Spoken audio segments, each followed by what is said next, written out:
आना इस देश मेरी लाडो। वाह वाह, ऐसे ही ध्यान से पढ़ा कर, हैं? अफसर बनना ना बड़ा होके, हैं?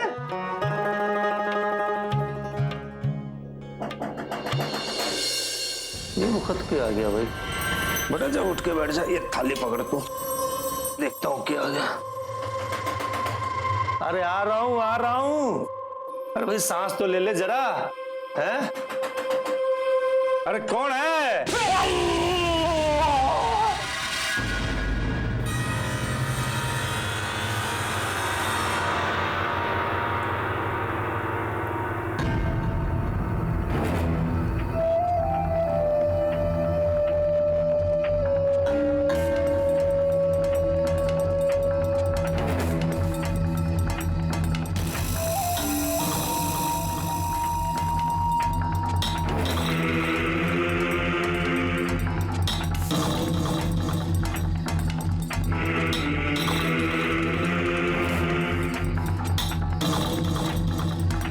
जोगिंदर भैया,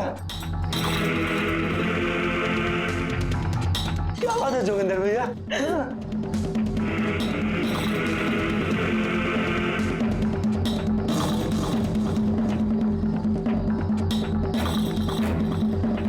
क्या बात है जोगिंदर भैया? चल चल चल चल जोगिंदर भैया। साले हमारे ही टुकड़ों पे जीता है और कस्बे वालों को अम्मा जी के खिलाफ ही भड़का रहे हैं। हमेशा के लिए तेरी जबान बंद करने आया हूं आज। ना जोगिंदर भैया, ना जोगिंदर भैया, भैया मैंने कुछ नहीं किया, भैया मैंने कुछ नहीं किया जोगिंदर भैया। वो मोरा खिलाता है क्या तन्ने? जो उसके कहने पे कोर्ट जा रहा था गवाही देने, और वह भी अम्मा जी के खिलाफ।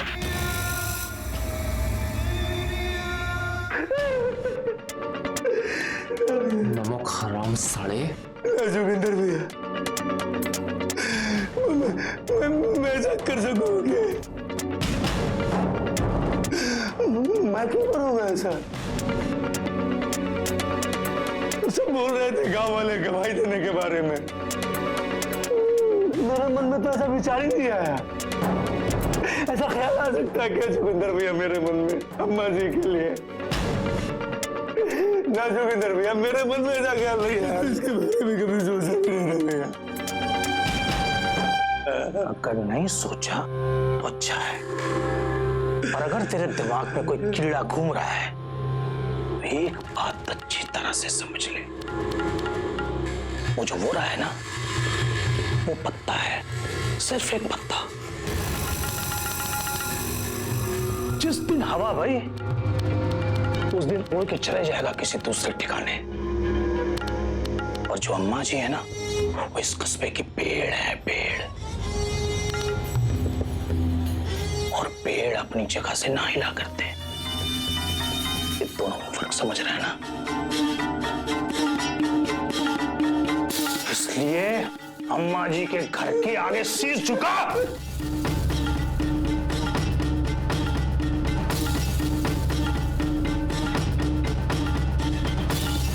और अम्मा जी की कृपा दृष्टि अगर तेरे ऊपर से उठ गई तो इस कस्बे में रहना मुश्किल हो जाएगा तेरा, और वो वोरा भी ना आवेगा तुझे बचाने।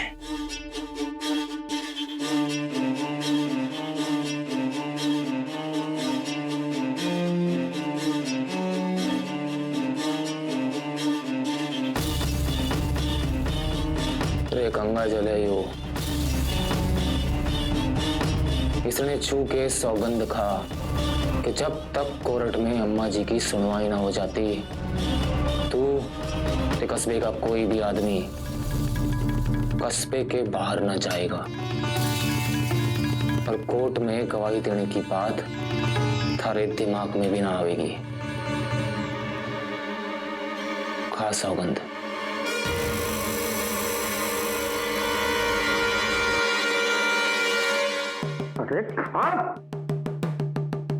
देख, अगर तू ना खाएगा तो एक तरीका है हमारे पास। ये जो तेरा लाडला है ना, ये गंगा जल तुझे इसे पिलाना पड़ेगा।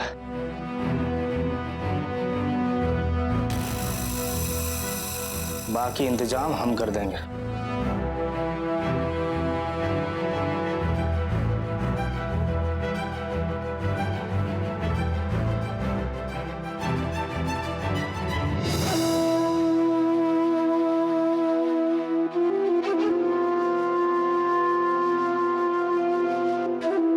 चल अब खा। मैं गंगा जल छूकर सौगंध खाता हूं कि जब तक अम्मा जी की कोर्ट में सुनवाई पूरी नहीं हो जाती है, मैं इस कस्बे से बाहर पांव नहीं रखूंगा।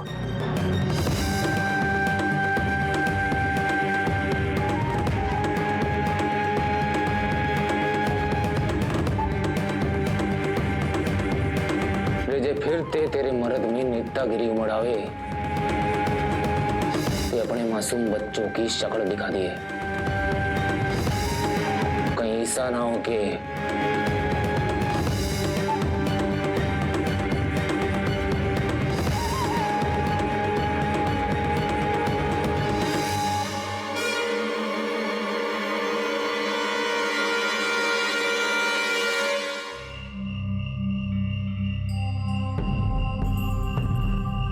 प्रदीप की माँ, जो हो रहा है वो ठीक नहीं हो रहा है।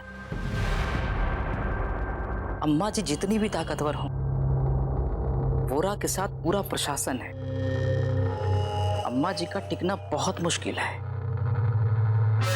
देखना, अम्मा जी को बर्बाद करने में वोरा अपनी पूरी ताकत लगा देगा।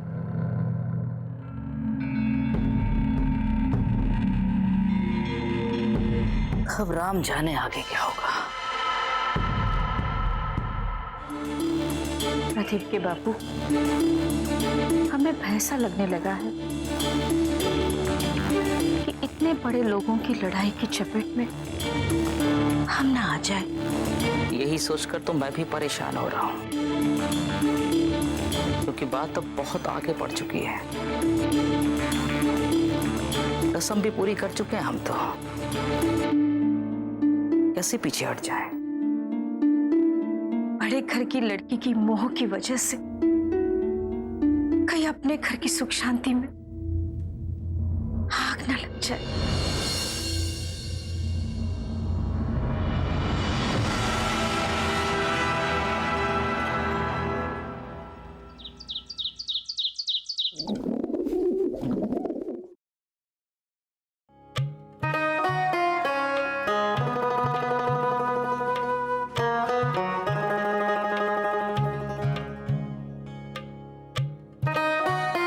रूपा, बस बस बेटा।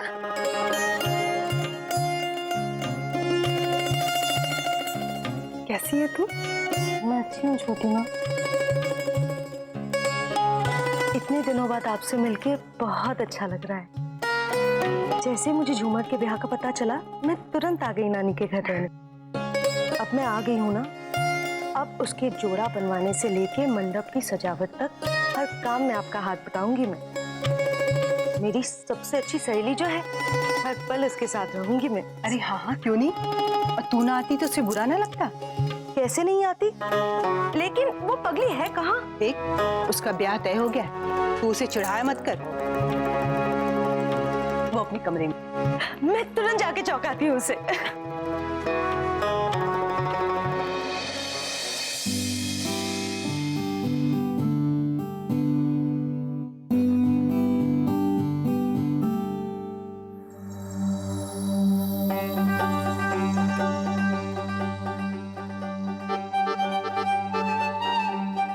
कौन? पहचानो बालिके, नहीं तो इस जोगन का श्राप लगेगा तुम्हें। तुम्हारा होने वाला पति गोरे से काला हो जाएगा, बिल्कुल कोयले जैसा। रूपा, अच्छा, काला पति पाने के डर से तूने झट से पहचान लिया? हाँ, तुझे कैसे नहीं पहचानती, पगली कहीं की। तेरा चेहरा तो गुलाब की तरह खिल गया है। लगता है जीजा जी जिंदगी भर तेरे प्यार में डूबे रहेंगे। ओह हो, शर्माने वाली अदा।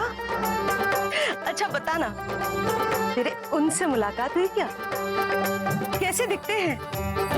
कुछ बात हुई? बोलना। अच्छे लगे वो तो तेरे चेहरे से ही पता चल रहा है। ओहो, मेरे कहने का मतलब अच्छे इंसान है वो। उनका मन बहुत अच्छा है। अब तू ही मुझसे ये सवाल जवाब करना बंद करेगी? बैठ मेरे साथ यहाँ पर। अब बता, कैसी है तू? मैं ठीक हूँ। ये ले रूपा, पहले चाय पी ले, फिर बैठ के जी भर के बातें कर। झूमर, आ गई ना तेरी सहेली? अच्छा सुनो, तुम दोनों बैठ के जी भर के बातें कर, मैं भीतर जाती हूँ, बहुत सारा ब्याह का काम पड़ा है। अरे छोटी माँ, अब मैं आ गई हूँ ना, अब चिंता करने की कोई जरूरत नहीं है, सब काम मैं कर लूंगी, ठीक है? हाँ हाँ, तू तो करेगी ही, क्यों नहीं?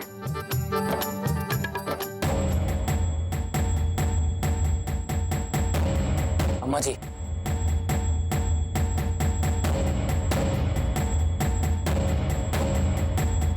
जय सिंह।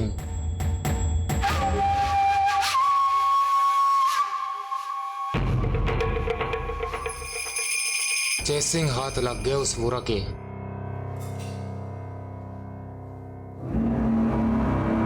फिर उसी के दम पे आपने चुनौती देता फिर रहा यो वोरा।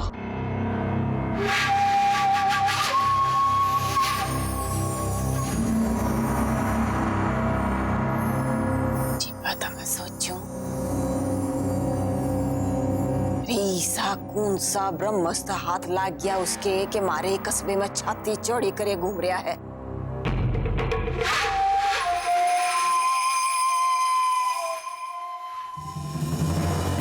धरती खोदनी पड़ जा या आसमान छेदना पड़ जा,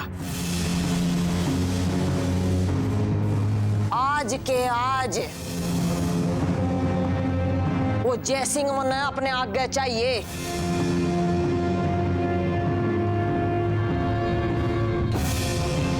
हाथ में आ गया ना, पूरी बाजी एक झटके में पलट जाएगी।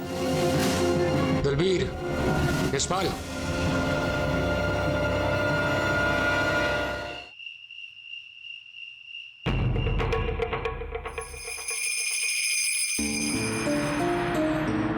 अम्मा जी, खबर मिली है चांदीराम और भल्लाराम से कि उस वोरा ने जयसिंह को अमरपुर में छुपा रखे है और सुनवाई होने तक वही रहेगा वहां कड़ी घेराबंदी में। तब भाई अमरपुर में चाहे उसकी पहरेदारी पर भगवान जी बैठे हो चाहे कोई और, जयसिंह बाहर निकलना चाहिए। जो भगवान जी हो तो नारियल फोड़ कर उसने ले आई हो, और जो कोई और हो तो सर फोड़ कर उसने ले आई। गरीब इस काम में ना तो कोई गलती होनी चाहिए और ना ही कोई देरी।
ठाठ है भाई जयसिंह, तेरे तो ठाठ है। यहाँ जिंदगी साली दांव पे लगी है, मगर जीने का जो मजा अब आया है पहले कभी नहीं आया।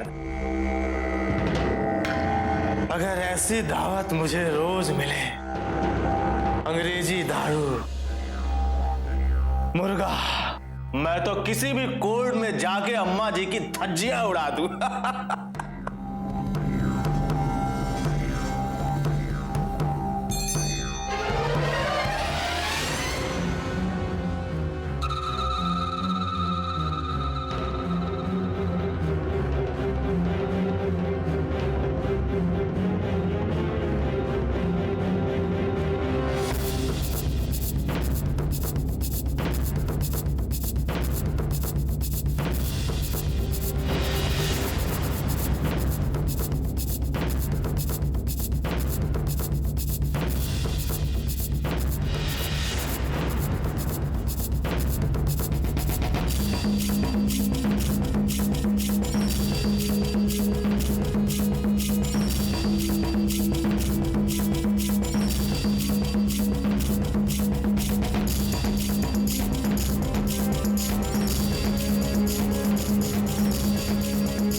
बेटा, ऐसी दावत साली रोज रोज मिलती नहीं। अम्मा जी की तो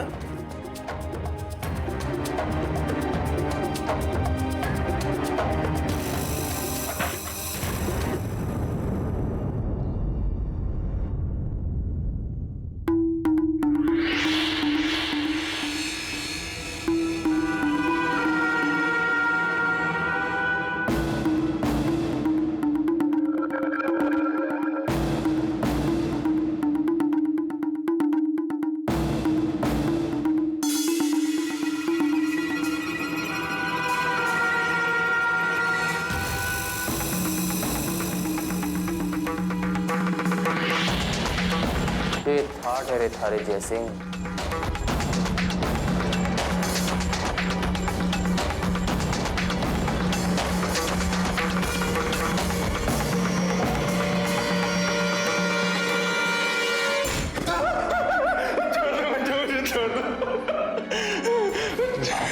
साले